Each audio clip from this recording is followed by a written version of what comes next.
Welcome back to another episode of the Bits of Bree podcast. My name is Brianna Kay, and I'm joined by my beautiful friend, Ashley Aaron. Hey, Bree. Hey, welcome back to the podcast. Back by Thank popular you. demand, by the way. We had so much fun last time, didn't we? I know we That was did. And awesome. today on Instagram, I asked everybody if they had any questions for us. So we will definitely be weaving your questions into today's conversation. But I think we've been kind of talking about this, and the most popular question that not only gets asked every time I put up a question box, but in comments on my videos where I talk about being a divorced mom. And I just think over the last 3 years, the most popular question I've been asked is, how did you know that it was time to leave? Or how did you know that it was time to end the relationship? So I know Ashley, being a hairdresser for 17 years, you've also heard so many of your clients, I think, in Oh, this yeah. same position or going through a similar experience, whether it's a breakup or a divorce, of just kind of navigating that when is the right time to leave the relationship. So, what have you seen in your experience? And then I can, share mine. Well, with dating, I noticed that that was a lot quicker. People would definitely leave when obviously there were so many red flags. Never when their friends or family told them to, though. It was Hmm. always like when a birthday was ruined or they were humiliated in a public setting. That was like usually the final straw. I don't know what it is, but like when your friends and family tell you to leave, I feel like people never do. So that was really interesting to see because even as a hairdresser, I would tell Hmm. him like, "Girl, this guy, he's not it. Like you gotta go." But they wouldn't. They would stay. I noticed in marriage, it obviously was a lot longer, mostly because of the kids and having to get things in order. But yeah, I would say humiliated or the red flags or something just became like unsafe. I had one client who she was being stalked by an ex. He had even tagged her vehicle. He had Oh, broken into her no. home. Yeah. So, I mean, when things like that happen, obviously, like it has to be over. Yeah.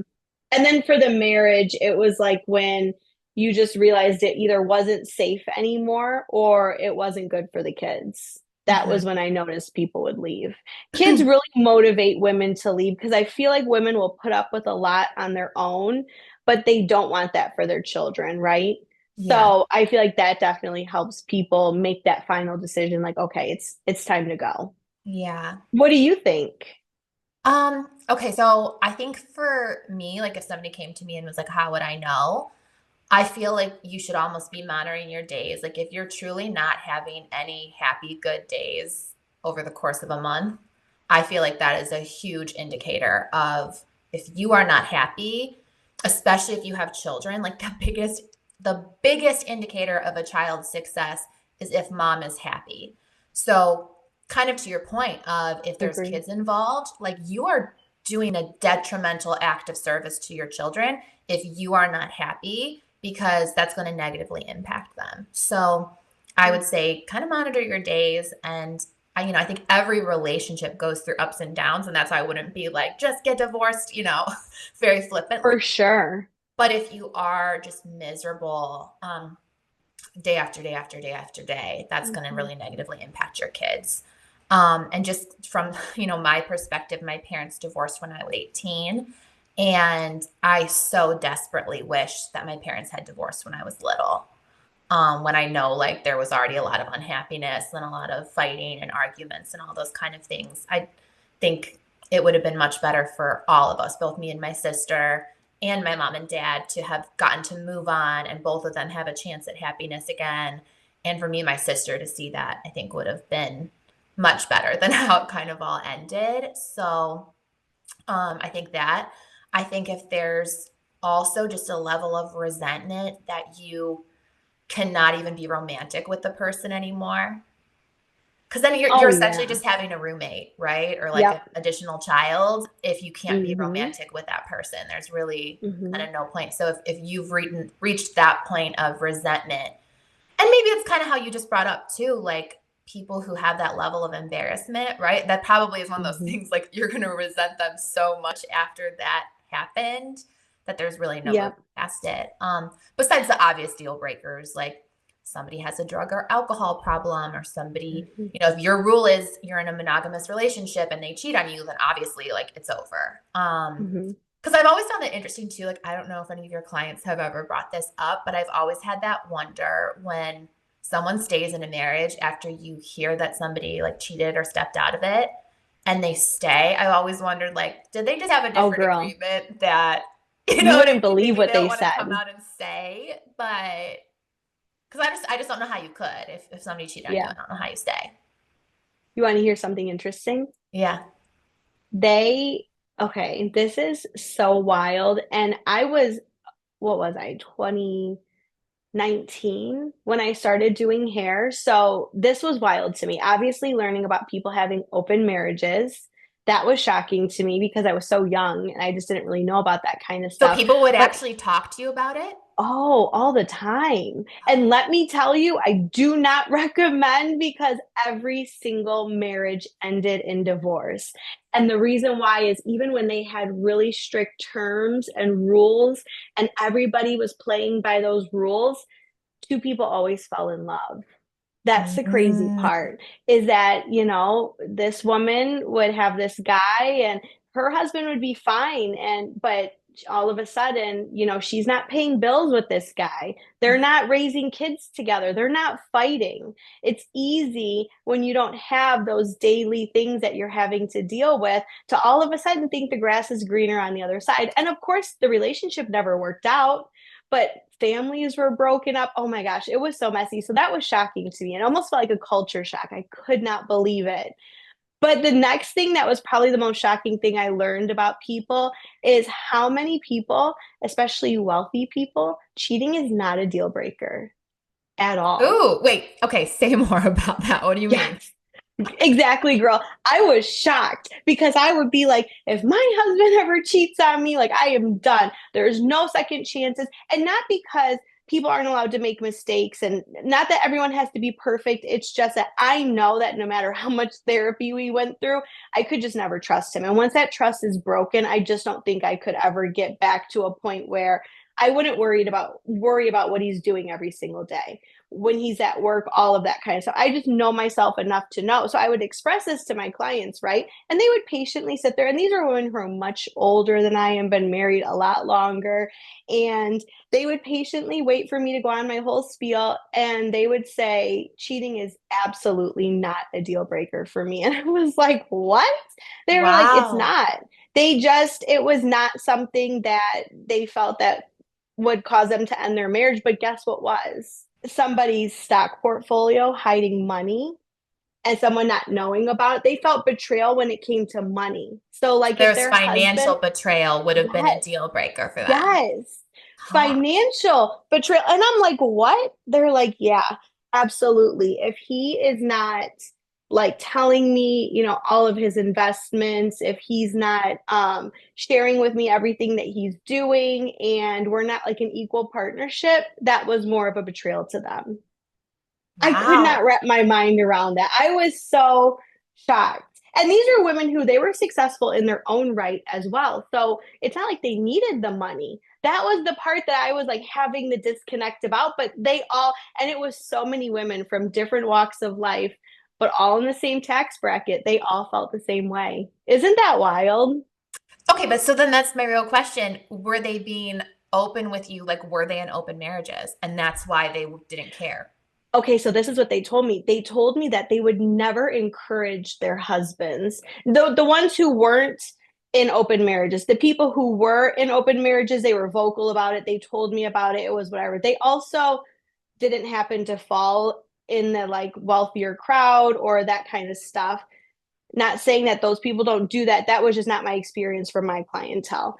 But my clients who said, the financial, that was more of a deal breaker. They said that they would never encourage their husband to cheat. They would never even tell them that that wasn't a deal breaker. But if they ever came to them and there was, infidelity, cheating, anything like that, they said that they would not divorce them. They wouldn't even, they would work through it. I was So like, was it like a don't what? ask, don't tell, or just Yeah, I guess like and it's weird too because some of them I cut their husband's hair and they did seem like very faithful men. I mean, they just like golfed and you know, they were working so much. And they didn't go on like a lot of work trips and they were together with their wives a lot. But yeah, their wives were like, well, don't tell him he can cheat. Don't tell him he can do that. But if it happened, like I would forgive him. I would not throw my marriage away over that. And I was like, wild. I'm like, maybe when I'm married for 17, 20, 30 years, I'll feel the same way, but I honestly don't think I ever would. Like, I I don't think don't. I would either. I I don't would be think like, I no, would. what?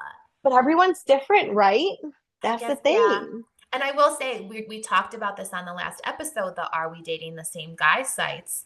Mhm. And that is one of those things that gets constantly asked on those sites is basically the thing of, I think we're going to try having an open marriage. What rules do you guys have? Or, they'll be married and say, like, we want to have a threesome. What kind of rules or boundaries should we have?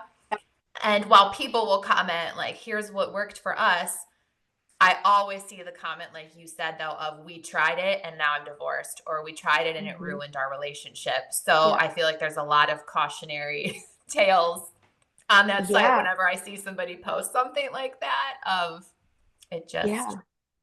can end pretty badly. And it was so interesting because you would think it would be the men who would fall in love in these open marriages, right? Because men tend to be the one who, you know, they want something new and sparkly and all of the things. It was always the women. In my Mm, experience, the clients yeah, I dealt with, they were the ones who fell in love and yeah, broke up their homes and their families over, you know, this guy. yeah. And they never, so some of their rules were they would not, um, bring people into their relationship that were friends. These were like people that they would like seek out and find because you don't want it to be messy, right? Like you don't want Bob down the street. Like it's got to be somebody far removed. And it Sorry, was so Bob. funny. It was, I know, we're not even come up with Bob. It's such an old name, but it was funny because they were so specific with their rules. And like, I mean, I don't know. It just still didn't work, but it was always the women who fell in love. I just found that to be so interesting. The men, I mean, they just treated it like what it was, like a good time. And then they always came home to their wives, but their wives were like, no, something new.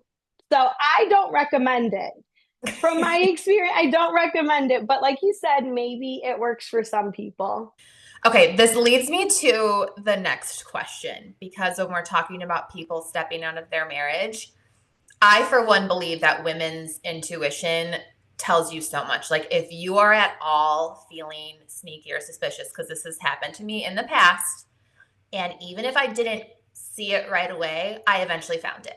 Like, I was right. You know what I mean? Like, I found the text messages or, whatever I was having like weird suspicions of. For all of your clients who I'm sure came to you at some point were like, oh my God, I found out my husband was cheating on me, or oh my gosh, my boyfriend cheated on me.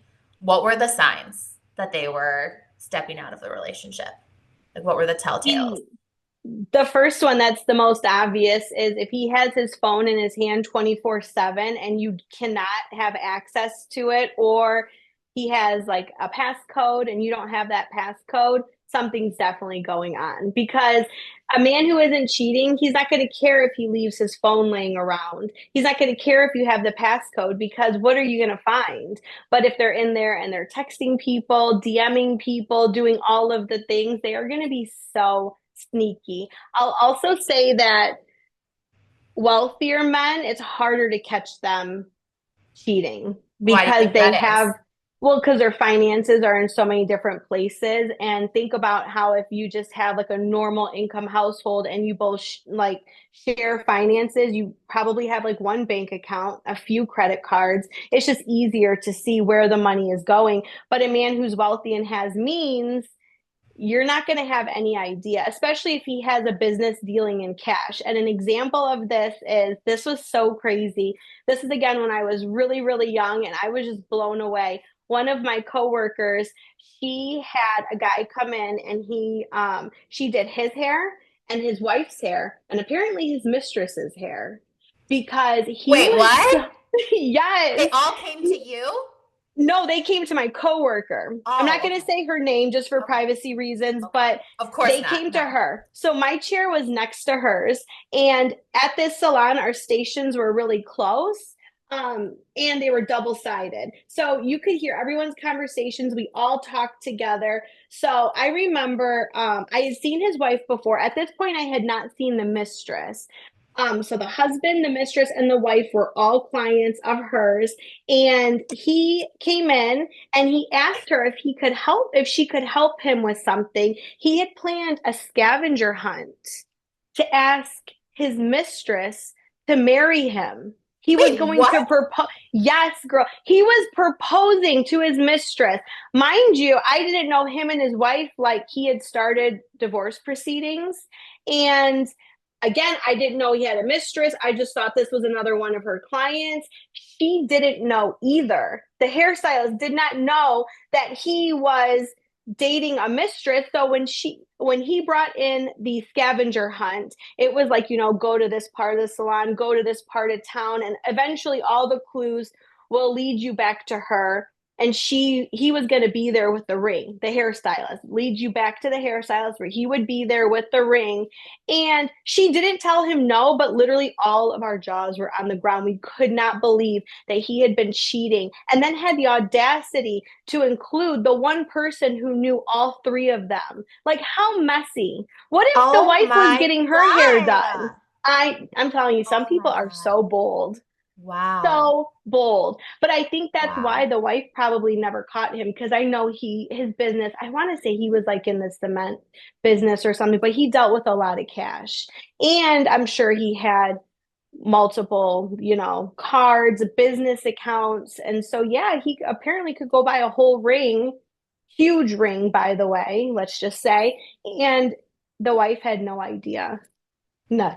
So it's wild. It really is wild. Like some men are really bold.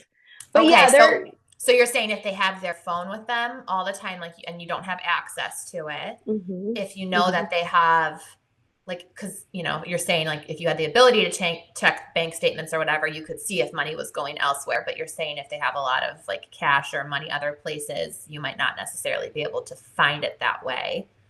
What Yeah, I else? mean, like, yeah, if you have like shared bank accounts, you just see the things going in and out, right? Like your transactions through your account. I would also say if I hate to say it, but probably if they have like a substance abuse problem, like if they're drinking a lot, doing a lot of pills, they probably are also, cheating, because I noticed that a lot of clients whose husbands were like really into painkillers or always out with the boys on like golf weekends and stuff, like, yeah, they definitely were up to no good. And I also don't recommend always telling the girl, because I thought, I'm a girl's girl. I'm going to tell the girl. If I know that, so and so is cheating on their wife, I'm going to tell them. And guess what? I watched people do it, and the wife would flat out not believe them at all. You're saying like a friend Yeah. found out that like her girlfriend's husband was cheating on her, and then they. Yeah. Mm. So Tristan is cheating See, on I Chloe. always. You tell Chloe, and Chloe's like, no, he's not. That's the crazy part. Sometimes they don't want to believe it, even if you have video proof. I'm like, so then just take a video of it. Like if you see him at a restaurant, you see him at a strip club, like take a video. But they sometimes people don't want to. And again, maybe it goes back to cheating's not a deal breaker, Yeah. but people aren't always ready to accept that information. Yeah. Well, And that's okay, wild. there was a person that I talked to for a little bit, Okay. and he told me, like, oh, my ex-wife cheated on me. And of course, I was like, well, how did you find out? I don't know. I asked a lot of questions. And he Me said too. that she told him, but the only reason she told him was that the guy she was cheating on him with was also married. And the wife found out, like, caught both of them and said, like, you have 1 week to tell your husband or else I'm going to tell him. So I feel like maybe that's the strategy to use. You know what I mean? It's like you have a I week to love tell that. her, right? hmm Because then it's like hmm you don't have to be the bearer of bad news, bad guy potentially. They have to own it up themselves. So Then it's like, do they tell the full truth? Because it's like so many of these men, they were cheating with multiple women, so they might fess up to like one. But I guess if you're gonna leave them anyways, no, even no, over you're right, one. because he actually did say she was just like, oh, it only happened one time, and then he found out it was going on for like 2 years. So totally lied, but like still had to fess up about it. So Oh my God. Yeah. And it's so funny too, because did you see the Martha Stewart documentary where she like repeatedly was cheating on her husband, but she was trying to justify in her head that it was just like an intimate moment? And the cameraman was Wait, like, it was up the you were on the cheating. last episode. You were like, no, that was like what Martha Stewart said, an intimate moment, and I haven't gotten to watch it because I'm such a weirdo. I rarely watch TV. I really don't watch No, TV, you're and busy. and every time I do, I regret it. Like the other night, I'd heard so many people talking about that Baby Girl movie with Nicole Kidman. Have you seen that? No, I haven't. Was Okay, it well, bad? I mean, Traumatizing? I'm not gonna like give any spoiler alerts, but I kind of thought like the way that people had talked about it, I'm like, okay, like the kids were not here, so it's like in a very adult context movie. It is about an affair. Um, and so I was like, okay, I'll just put this on and like maybe get some entertainment out of it. I was so disturbed by the time it was over. I was like, wait, like I really didn't need to watch that. Like, I wish I was the didn't need person I to. was 2 hours prior. I don't need to see that. Okay, I I'm mean, not watching it. I guess I mean, like we talked about on the last episode, and I got some DMs of people saying like Bree, the guy with the diaper probably had a diaper kink. And I get it. I think there's like probably somebody out there. There's like kinks for all types of people. And I don't want to come across as like shaming anybody. Like, I think there's 31 flavors at Baskin Robbins. Like everybody likes their own flavor. Okay. But there was just the one part of I don't know. He was I feel like I should just say one part and it's not gonna like spoil the whole movie. Okay, He was tell him, making girl. her get on all fours and like drink milk out of a cup like she was like a dog or a cat or something. And I was just like, in Uh-uh. what world? I don't know. Like that's not I'm with I don't you. know. No, Maybe I'm no, just I'm very with you. vanilla over here. I don't know. But like No, I'm with you.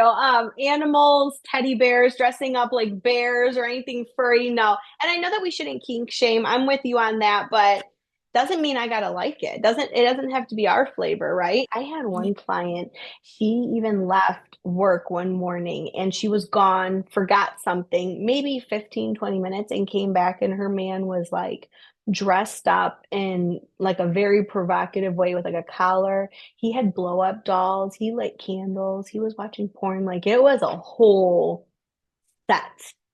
And she only had sat in my chair 2 times. And she went into detail about all this. I just asked, how have you been? And she just went on a whole story. What's new? How have you been since the last time I saw you? She's like, this man, because I'm with you. Like, if Steven was like, dress up in a teddy bear, absolutely not. Like, that's weird. You know, I'm talking about the people who do the full costumes dressed as wait, like a plushy animal. Have you seen those? no. Stop. Yeah, like I'm talking a fuzzy teddy bear. Like, you would see, like, pretend like at Chuck E. Cheese or something, like a full freaking costume, the head, the everything. I forget what it's called. It's called something too. Okay, wait. This Steven is knows. why. This is why.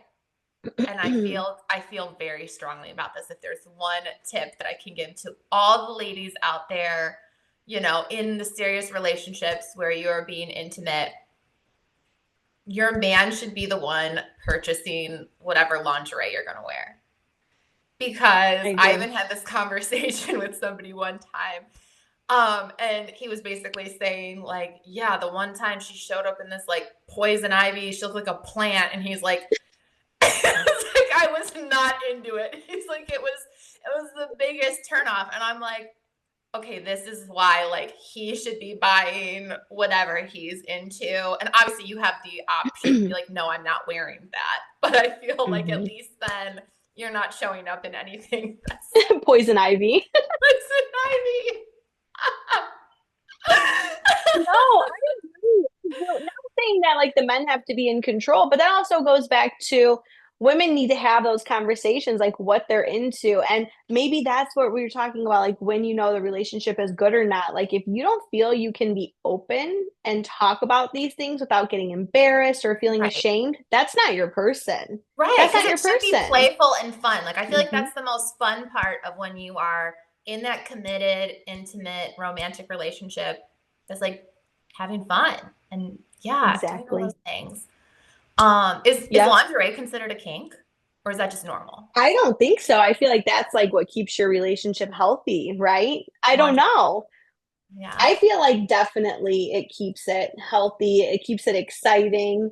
Yeah, because if you've been together for a really long time, it can get boring. You got to switch it up. Yeah.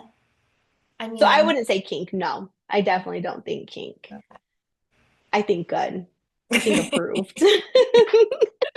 Okay, I'm going to draw it back to the original kind of question we were talking about of how do I know that it's time, you know, that it's the end? Because some of the other questions I've gotten in the question box are around like, I am ready for a divorce, but what are the things that I should do to like prepare or kind of get the process started? So first and foremost, I feel like knowing all of your financial stuff is going to be key, especially if you aren't currently working. Like for the stay-at-home moms who are listening, truly knowing like how Ashley was bringing up, like some of her clients don't even know where money is. Like make sure that you have a full picture of everything that you have, where things are, especially if there's like a lot of cash stealing going around. Second thing I would say is have just a couple consultations with multiple lawyers. The consultations are generally free, but really feel out, if you know you're going to have to be hiring on a lawyer for this process, who is somebody that's going to fit the type of divorce that you're expecting. Like if you think that this is going to be a huge battle, like you're going to be in court having to kind of duke this out, you're probably going to need a lawyer who's a really good litigator, and read the reviews about that. Like the people who say that like in the courtroom, they were a great lawyer. If this is a split where it can be more amicable, or I think especially like if finances, like everybody knows their own finances. If you know, like we do not have the money to be paying a lawyer for 2 years for this like battle, and you can really like sit together, come up with a fair conclusion. Find a lawyer where they say their mediation skills were really great, because remember, like you're going to be paying this lawyer by the hour. Okay, so I just feel like the biggest thing in all divorces is like people do right away get a little bit scared about the financial. Like, can I afford this divorce? Can I go through with it? Well, as long as you think the two of you can be as amicable as possible and come up with a fair agreement when it comes to how you're going to split everything and how you're going to do like a division of time if you have kids, you can find a lawyer that I think, is really good at that mediation side, and then you're not going to need, the battle in the courtroom. So I know that's hard, and I feel like you're probably just sitting there and you're just feeling so sad and so confused, and you're like, I just really, maybe you don't know which way it's going to go. Like maybe you've had somebody who's usually pretty even keeled, and then you just never know. You have that divorce conversation with them and they turn into a pit bull, and it can be really hard. I think I found a lawyer who was trying to fight more, whereas I could have found somebody that maybe more like peacefully mediated it. Like she just kind Oh, of kept okay. making Adam out to be the bad guy. And I think for me, that was one of the things I wish in picking out a lawyer, that I'd found somebody that could have just been more of a mediator, because I feel like she ended up like pitting Adam and I against each other more. Divorce is also unique to what state you live in, too, right? So we'll get into that Yeah. because it's different in every state. Yeah. But before you hire any lawyer in your state, find whether it's the anonymous forums, or like Facebook groups where you might join it, but you can still post anonymously in those, and ask your questions to other women who have gone through the process, who they think the best lawyers are. And again, because it's so by state, all the laws are a little bit different. So, like how Hawaii did it, there are some differences, to Ohio, all that kind of stuff. But really get as much information and advice as you can from other places before you are paying a lawyer a very high, expensive hourly rate. Finances are a concern. I don't know, just some other things that I would say is, you're going to be splitting everything. So I've just heard horror stories of like people's really sentimental, important things. I hate to say this, but I think there are really just vindictive men out there that know like they're going to be able to gut you if they like take the baby books, or they take that kind of stuff that just matters to you. So I would say anything like that that really matters to you, like before you move out, have those conversations of dividing things, like get all your things in a safe spot, so that those special sentimental things are important to you. And that may be like a very minute thing.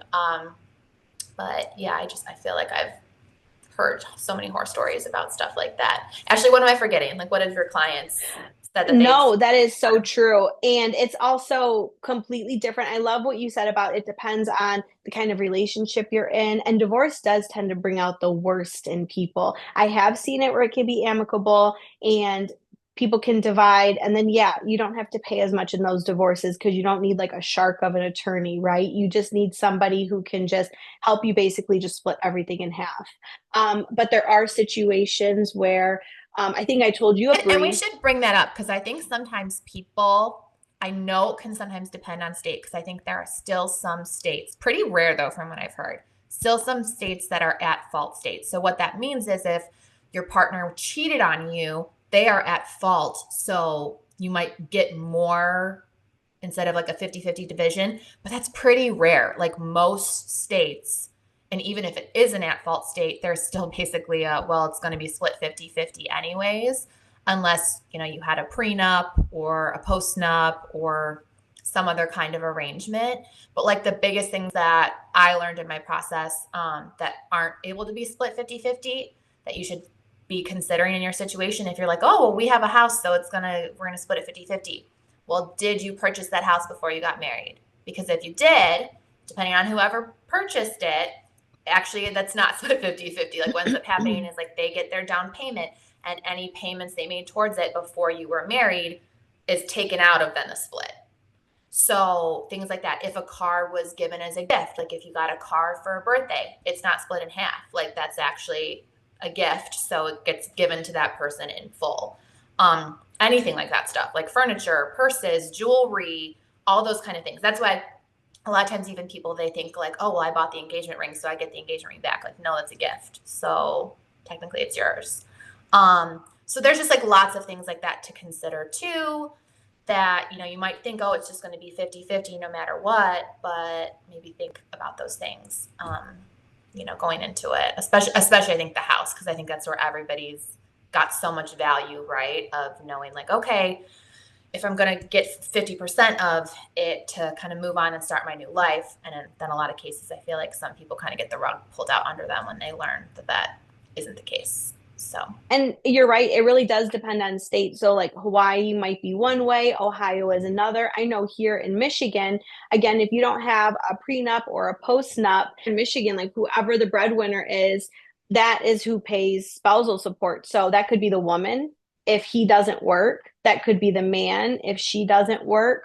Also, once your kids turn 18, like you're not entitled to that anymore for some people. And so it really just depends on what you're fighting for. Like you said, if your name is not on the house, you're going to have a heck of a time trying to get 50-50 for that. Now, I have seen it where the house is just in his name and then this was a little bit different because the person passed away, but then the house was going to go to his daughter or whatever living relatives he had, but he actually had a wife at the time. She was able to go in and fight it. So again, if you just find the right attorney, depending on what you're trying to get and what you need, makes a huge difference. And I love that you said that there are Facebook groups. I did not know that. You teach me so much about Facebook groups because when we worked at the salon, it's like womanhood, right? So, like, one woman's in a chair saying she's getting divorced and she's explaining how she has paid for everything for their children from the time that they were born. And another woman is like, okay, so what is your lawyer doing about that? And she's like, well, what do you mean? He didn't say I'm really entitled to a lot. Like, it's pretty much we're going to get divorced now. We're going to split our assets and then everything will be 50-50 for the kids here on out. And they're like, no, girl, take my yeah, lawyer's card. You're going to call this person. And sure enough, they were able to go back and that man now has to pay 50% of everything that that child has had, like medical bills, private school, health insurance, food, school clothes. I mean, literally everything made it so that because she paid for everything, the wife in this situation, and he did not help out at all. And the lawyer that she ended up getting because another woman recommended it just because she overheard the conversation in the salon and was like, absolutely not. That lawyer was able to go back and he now has to pay 50% of everything from the time those children were born. It's a see I huge feel like amount that of is money. so rare, and It that is is. where It is. I would definitely I don't know I feel like women out there you never get married. And I feel like then with a family, ever think that divorce is going to happen to you. Mm-mm. But No. that's the kind of stuff where I feel like there are women out there who are getting so taken advantage of And they don't when, know it. yeah, when like you know, do start to have a successful business and you're like, okay, well, I want to, you know, take care of things that are going to give us a better lifestyle. And then, you know, those, yeah, it's a Well, cautionary. yeah, what you were saying about the business, if you start a business while you're married and that business allows him to not have to work, or you retire him, or you are just supplying his lifestyle, if you guys get divorced in Michigan, he may be entitled to alimony because he now needs to maintain that same lifestyle, even if you guys are gone, because the business was created while you guys were married. So there's just so much to get into. And I feel like there's good lawyers out there who, like, this is their passion, is getting justice for women, right? And then there are lawyers out there who just do like the bare minimum. I hate to say it, but it's like they just go in there. It's like they just do whatever. Maybe they're not as confrontational. I don't know. But man, I've seen some of them. I mean, that one where she was able to get everything from the time those kids were born, I was like so We need to happy for share her. that lawyer's contact information for any of the Michigan girls who And need you it know, because he had to convince her that she was entitled to this. Like, because she was like, "Are you sure this is a good idea? It seems like aggressive. It seems like he's like, are you kidding me? Like, those are his children too. You have paid for everything on a smaller salary their whole life. They weren't that old. They were still pretty little, but they were in school." And she paid for everything. Like I said, doctor's bills, food, groceries, school clothes. He did not pay one dime, and which I'm sure is like the lawyer was able to go back and get her 50% for all that stuff she's paid 50%. for all that time. Yep. Amazing. That's why it's so important to make sure that you have receipts for everything. Keep every text message. If they are like threatening you, if they're abusive, I mean, any videos you can get, as much like information that you can gather to show proof to your lawyer of, who's been paying for things, who takes care of things. All of that is really important because they can use that in court. And I know Mhm. it seems like you wouldn't want to do that to like the father of your children, but girl, he will do it. He will get away with it. Do not let him get away with it. It's not worth it. And your kids deserve better. Like, groceries are expensive nowadays. Cost of living is expensive. It's so hard to do it in a single income household. You need all the help you can get. And those are his kids too. That's it. Yeah. Period. You didn't make them on your own.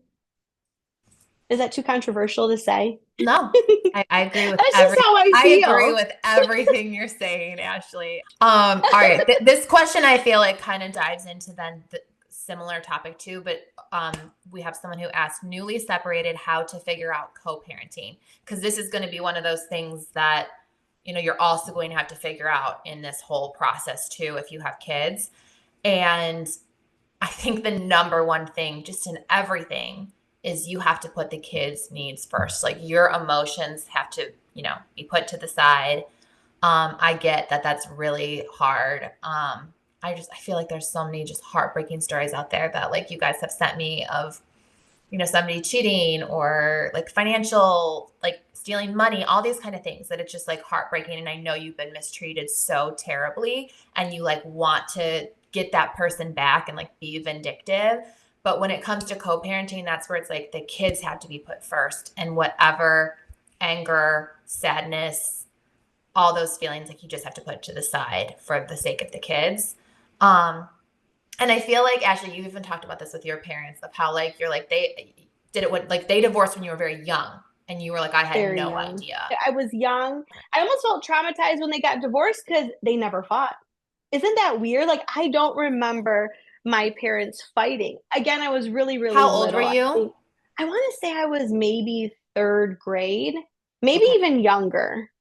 It's weird that I don't have So like like, 7 or 8 ish.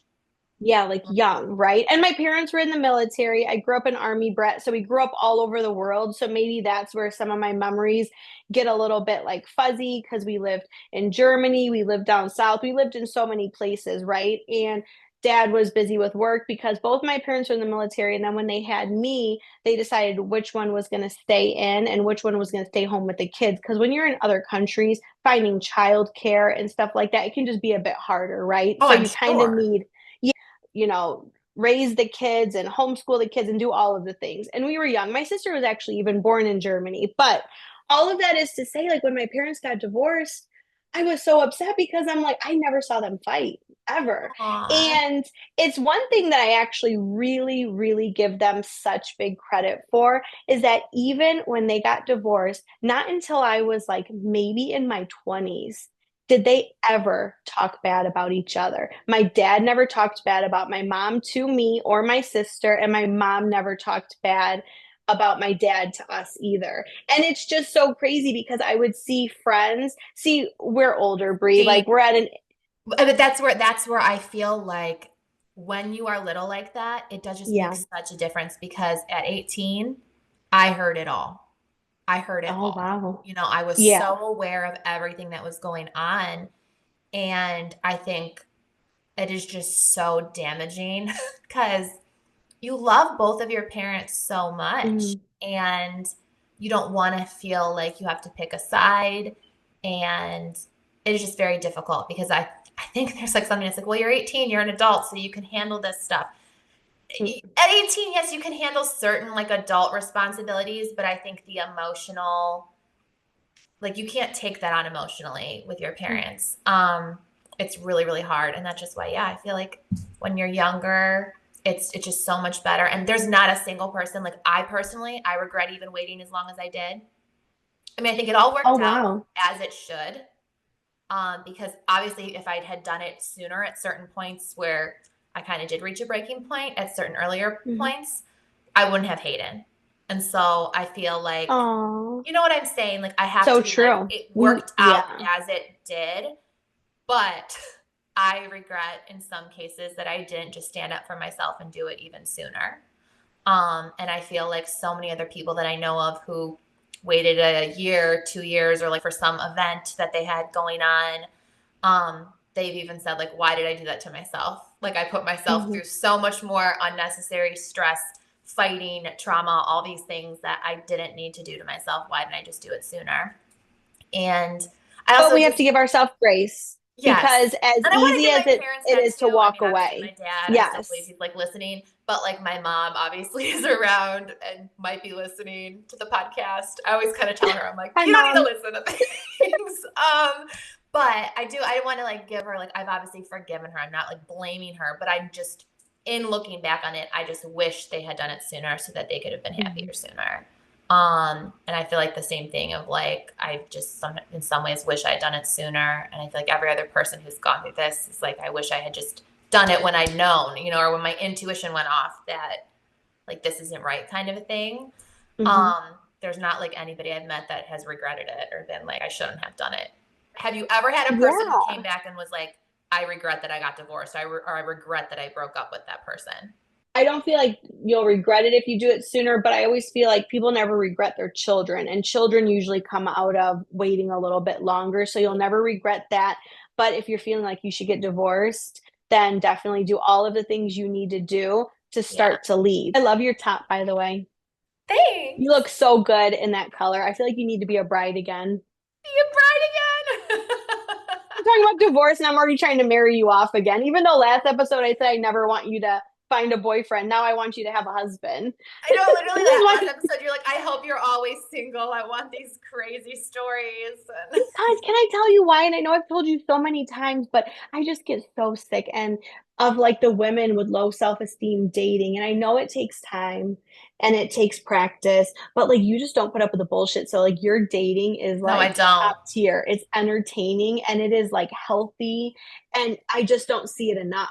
There's Yeah. people I've out there gotten putting up with so so, much. literally, I've gotten so picky. Like, I have That's gotten how it should be. so picky. But girl, that's not picky, that's standards. You Ugh, have your standards standards. right where they should be. No, seriously, like what did we used to say at the salon? Like your standards should be higher than your heels. If they're not, you've got issues. I That's like a that your problem. standards should be higher than your heels. Yes. Okay. And we wore 6-inch heels, so we had high standards. Yeah. I mean, No, but Okay. I've definitely gotten picky, but I feel like I'm getting closer and closer. Like out of like even the last couple of people that I've dated, I feel like if I could combine them all into like one little Yes. Mr. Perfect man, he'd be perfect for me. The So, perfect man. yeah. I agree. I agree. But back to what you were saying about um, people don't, in your experience, really regret um, getting divorced. They wish they just would have done it sooner, right? Yeah. And Yeah. I feel like the only thing I've seen in that is that there are Because I children think that there is usually this come. feeling of, and it's hard Guilt. for me to say this, 'cause I think there's this feeling of because of the kids, you're like, well, I Yep. should stick it out for them. I should wait Yep. until they're graduated. And I can absolutely Terrible understand idea. and empathize with that. Like I think that was my mom's mentality was she was gonna, stick it out until I was in college kind of a thing. I mean, she told me as much. But I do think that again, it's like really hard because your kids at that age are going to be very aware of a lot of things going on unless you're really good at Hmm. hiding it from them. Hmm. And yeah. But I mean, I get I it. I when I think there's say situations where you're trying to protect your kids too, where maybe you're like, I don't 100%. want my kids going to be with him 50% of the time, so I'm going to make myself Yes. miserable. And Yes, I and get that's that. So I, different. That's yeah, different though. When yeah, you have to worry about the safety of your children or if he's going to take care of them, that's different. That's not what we're talking about. We're talking about like if your kids are safe, if your ex is yeah, still a good dad, but you're trying to yes, stay for the kids. And when I say terrible idea is not because I know from experience, but what I'm saying is that all of the clients I saw who waited till the kids went to college and got divorced, it was bad. Like it really messed the kids up. Or their kids don't know what love is, right? Because their whole life they've seen their parents sleeping in separate bedrooms, and not because dad snores, but because they really just are not together. They're roommates. And your children deserve to see love, and they deserve to see like relationships that they're going to want to mimic. yeah, And if you guys hate each other and you're terrible yeah, roommates, like why stick it out? It's not yeah. worth it. And that's where I feel like when you do it while they're little, kids are really resilient and they do have the opportunity to see like mom dating and mom being very intentional with who she's picking and not just dating whoever's available. That's Yes. Well, important.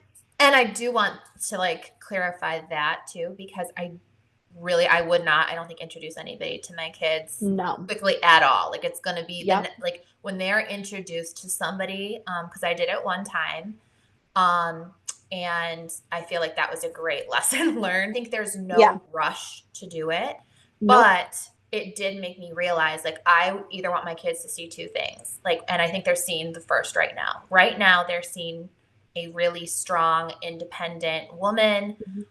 And I think that's going to not only help my boys respect women more, but especially give my little girl just the insight of what she's capable of doing in her Mhm. life. But then on the flip side, want to give them, and I know that God has this plan for me. I want to give them that insight of this is what it looks like to see a man who's very healthy, who's respecting my Mhm. mom, who shows my mom so much love and affection. And I cannot wait for them to see all of that. Mhm. But that's the only two things I want them to see. I don't ever Yep. want them to see anything Yeah. other than love and respect and affection towards me. And so that's why I will be very careful that you and I think that was like some of the questions we got on Instagram too, right? Like some Mhm. people were like, how do you Yeah. introduce the new person you're dating to your kids? And I would just say, like, only do it if you are 100% like there is no red flags. You're not feeling any sense Mhm. of like, is this going to be the right thing? Or do I just do this to see? No, like make it either be black and white. Like they see you happy, healthy, independent, thriving, or they get to see a partner who's treating you with so much love and respect that it's only going to positively impact them. That's when I would introduce somebody. So, Mhm. And yeah. it also depends on the terms of your divorce, right? Because some people map that out in their divorce. Like the kids are not allowed to be around somebody unless you are in like a committed relationship for a certain amount of time. And that's where I think each state and divorce and all of that is different. But yes, can we please just agree? Do not, especially when your kids are little, like I would say, actually any age they could get attached. Let's not introduce them unless you know that like You're in a committed relationship. He's a good person. And don't leave that man around your children. Like, just because you think you know him, like, you might not really know him. You only know what people present to you. And doing hair for so many years, you guys would not believe the horror stories that I have heard. And we're not going to go into that because we're not going to make this Oh a God, dark I know that like podcast makes me at sick to my all. stomach. And I I don't want don't to want do to that. like discourage anybody, but just know that like those things usually happen from somebody you know or a family member. So if you have, and it doesn't matter if you have boys, it could go girls or boys. Do not leave that man alone with your children, like none of that until you like really can trust him, is all I'm saying. Like, always err on the side of caution because it is your job to protect your children, to protect their emotions, to protect their safety, everything. So, just, I mean, you guys can date. You don't have to bring them home. You know what I mean? Like, when they're with Solid dad, you advice. can go Thank you. date. Yes. Solid Please. advice.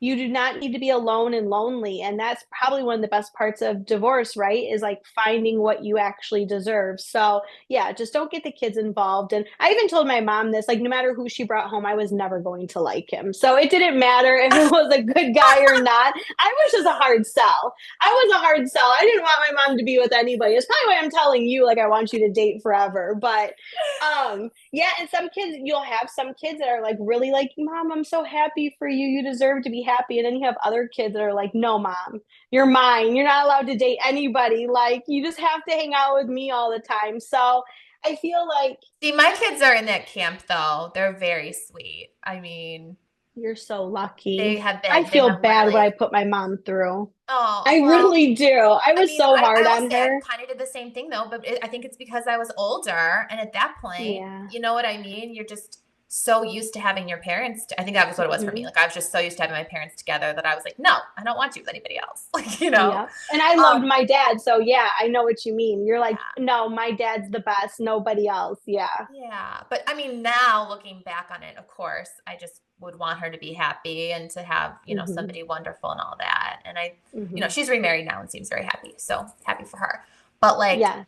yeah, I feel like my kids, they're young enough in that age. And, you know, because I think my ex also has like been with somebody that they were introduced to too. So I think it makes them be like, That oh, helps. like we want you to find Yeah. somebody. So Yeah. yeah, I think they're No, that definitely really doing that. helps.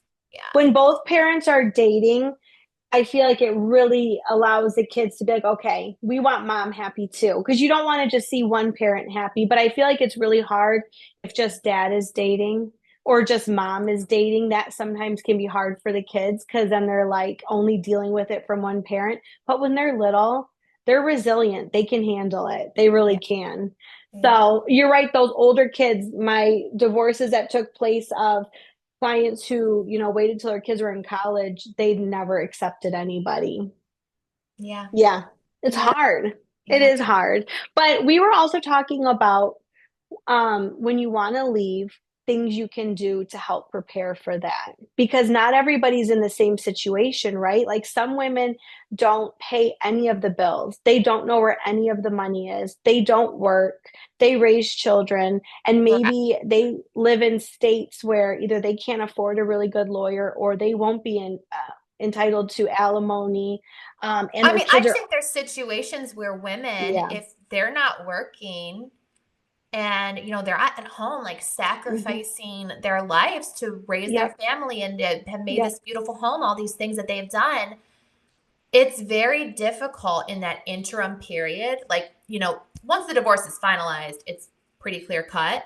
But in that interim period, if you don't have access to the credit cards, the bank account anymore, I mean, if he cuts you off completely and, you know, if you, for your safety, even need to move out of Hmm. the house, I mean, there's so many situations, right? This can go so many Yeah. ways.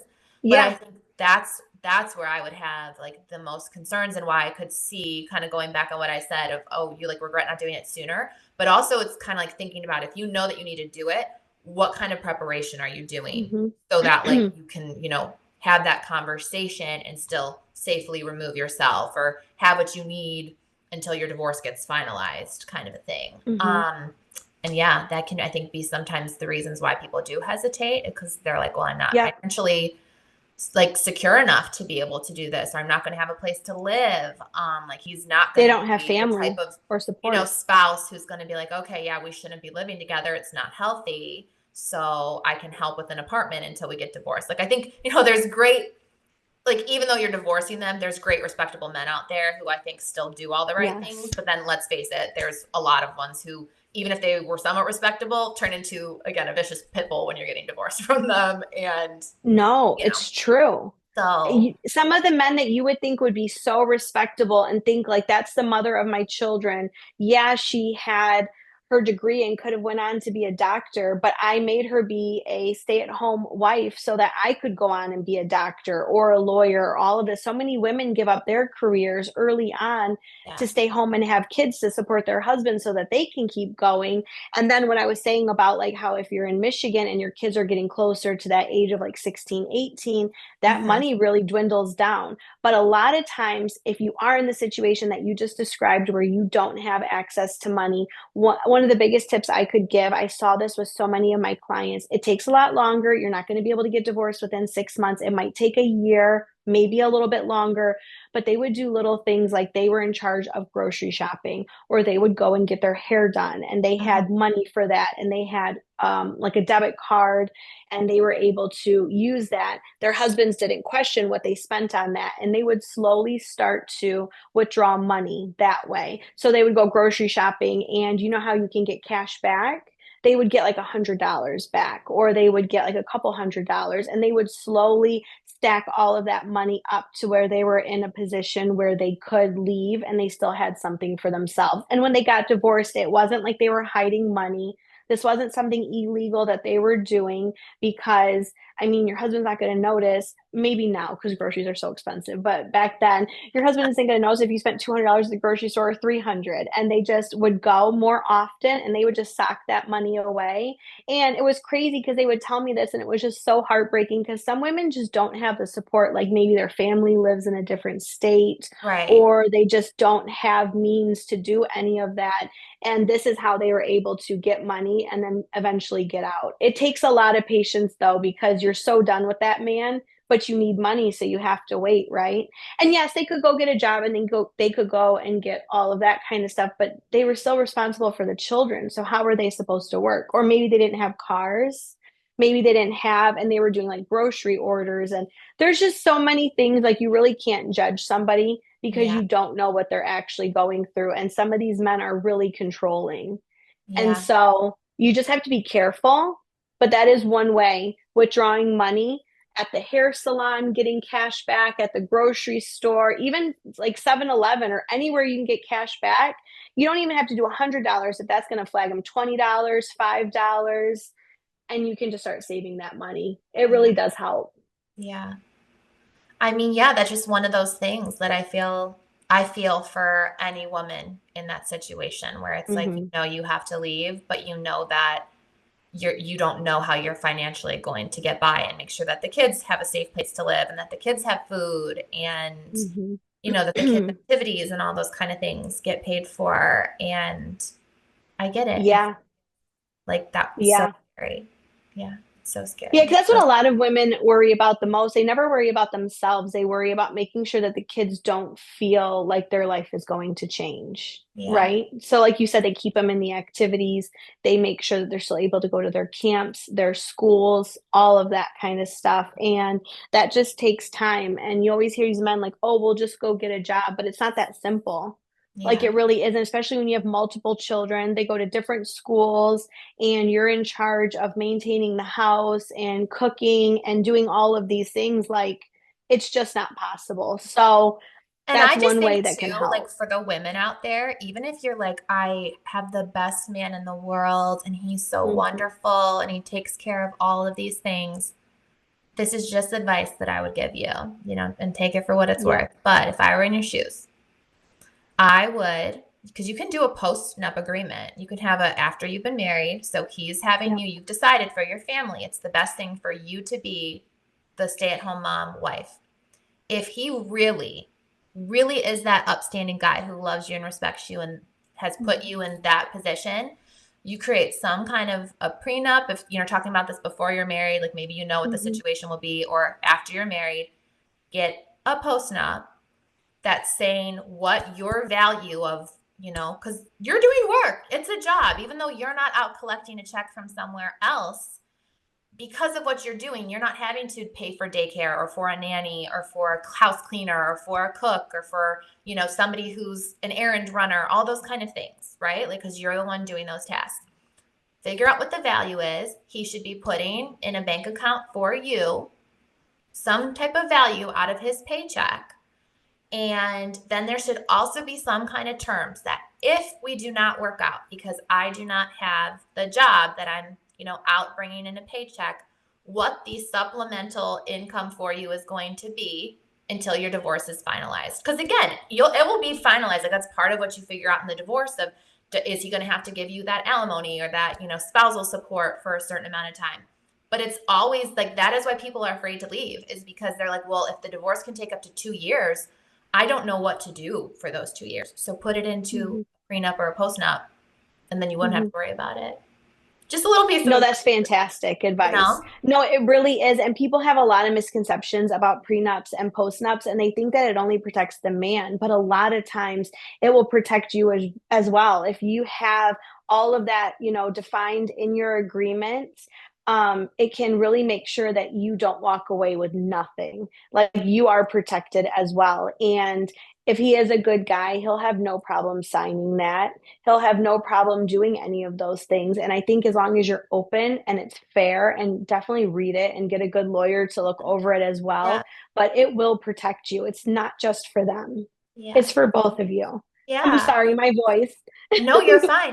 But is I going really do. out. I think that that's the thing. It's like, I want to believe like I don't, maybe some people feel differently. I do. I think there's maybe some people who are like, I don't get married for love. I'm getting married because it's a business deal. And this might sound like a business deal, but as someone who's gotten married because I loved somebody and then, been through divorce and all that, I feel like if you really do love somebody, none of the business things, you know what I mean? Like it's not going to matter Yeah. in the long run. Yep. But if something unfortunately does happen, then at least Mhm.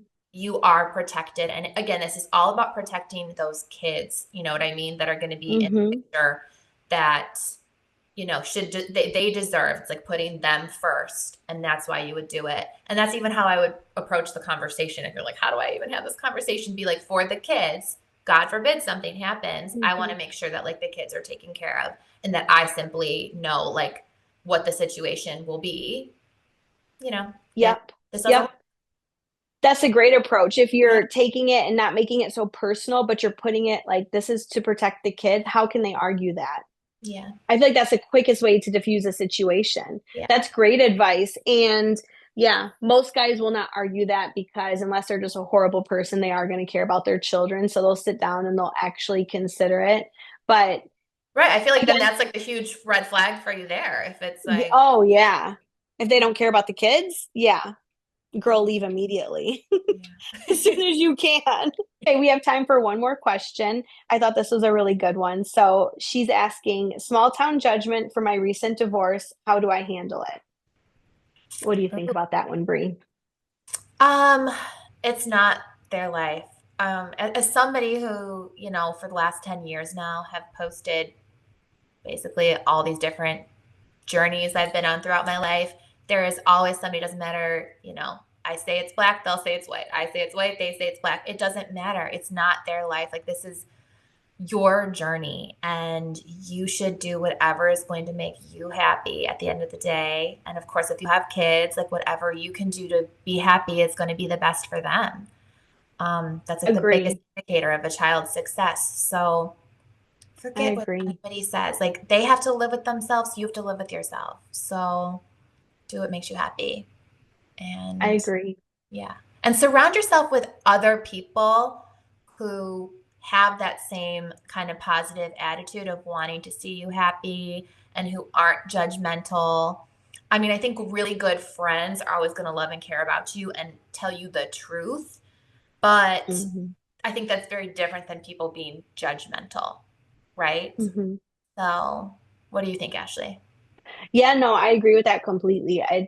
It's not their life and it's not their marriage and you only get one life and it's not worth it to be miserable and you owe it to your children to not be miserable. They deserve to see a mom that's happy and thriving. And a lot of times, unfortunately, when a marriage is not successful, the kids really do suffer. And kids are a lot smarter than people give them credit for. They know what's going on. They can pick up on vibes and emotions.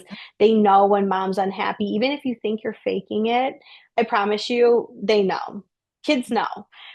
Maybe not babies. No, probably even babies. I'm just telling you, they know. And so it doesn't matter what other people think. I wouldn't care.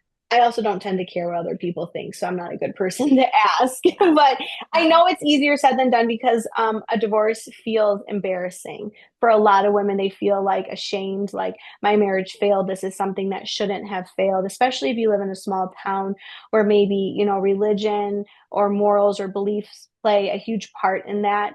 But you should never look at it as you're embarrassed. You should actually be so proud of yourself for being so strong and wanting better for yourself and for your children. So just remember that and maybe Amen even to get on, that. Amen to right? that. Get Yeah. on some Facebook groups, maybe in towns that aren't from your small town where you just have a support system. Because I promise you, in bigger towns, divorce is unfortunately more common, but people also have a lot of successful relationships that end with that after or start after that divorce. So a lot of my clients who got divorced, they didn't get divorced three more times. A lot of times, like the second person that they dated or third person that was their serious relationship, they ended up getting married and having a really successful, healthy relationship and a beautiful life because you almost learn what you don't want, right? The first Yes. time. Yeah. So I feel like divorce, I don't know. I'm I happily think that married, is the thing. It's like but if they're judging you, that's why I would like look at them and be like, well, what in your life is perfect? Like nobody is girl, I can perfect. promise you it's not. It's not. Everybody has made mistakes or made a choice, and Yep. I think everybody like loves the gossip around people who are Mm, divorcing, and I think we all have that like curiosity of we want to know like, well, yep. why didn't it work for them, kind of a thing. Mm-hmm. Partially because that's our human nature. Like that's how we survive, right? It's like we watch other people mess up and we're like, okay, to survive, I'm not going to make those mistakes. So just like Mm-hmm. also take it like, their like nosiness or judgment you might be feeling is just probably their curiosity in some capacity to be like, well, how can I make sure I don't make mistakes, kind of a thing. But you shouldn't feel bad about it or feel like Mm-hmm. you haven't messed up your life. Like we all make mistakes. We all have things Mm-hmm. we wish Mm-hmm. we would have done differently. You take it and you Mm-hmm. learn from it. And if anything, like Ashley was saying, like you now are so much smarter. Like you've wisened up so that this go Yeah. around, like you don't have to sit there and fake it and pretend like you're in a happy Nope. marriage that you're not. Like you get to Nope. actually go out there and have this new chapter and a new life for Yep. yourself and do what makes you happy.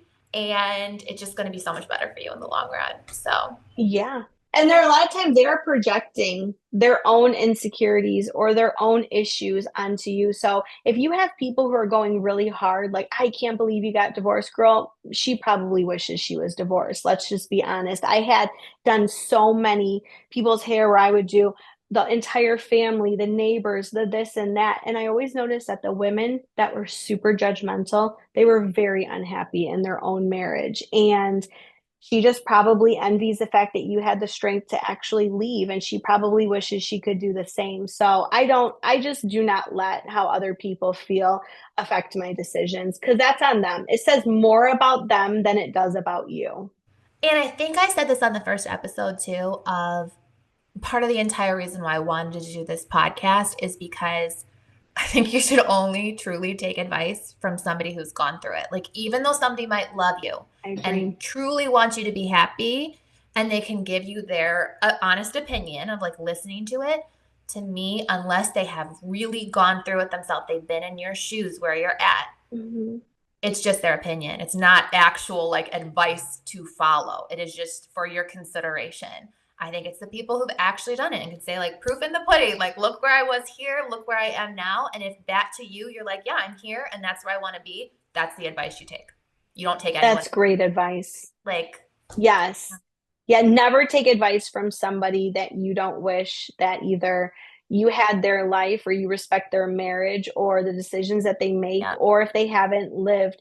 Because even with that, though, like you said, if somebody hasn't been in your shoes, they haven't experienced what you've experienced, they don't know what they would do. Mhm. So I agree.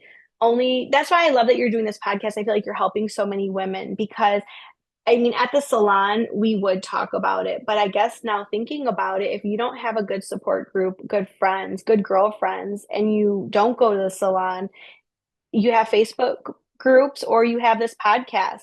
And that's just it. I will like I have the best friends who have been so sweet and so kind and so supportive. But yes, if Yeah. they, haven't gone through again the same situation or like aren't where you want to be, that's where go elsewhere. Go to the Facebook groups or Mhm. go, look for a mentor.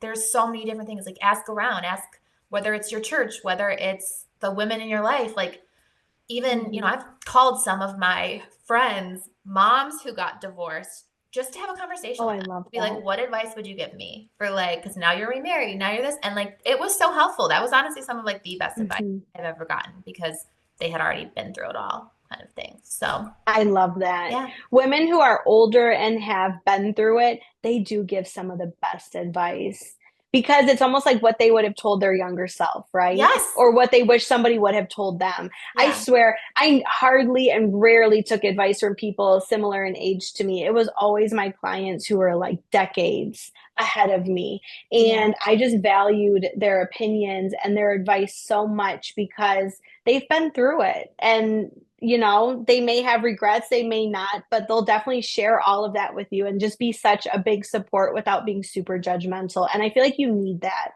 when you're Yeah. going through a divorce. You need somebody who's just like not judgmental. They're just willing to listen and give any advice that they can. You just Yeah. need support.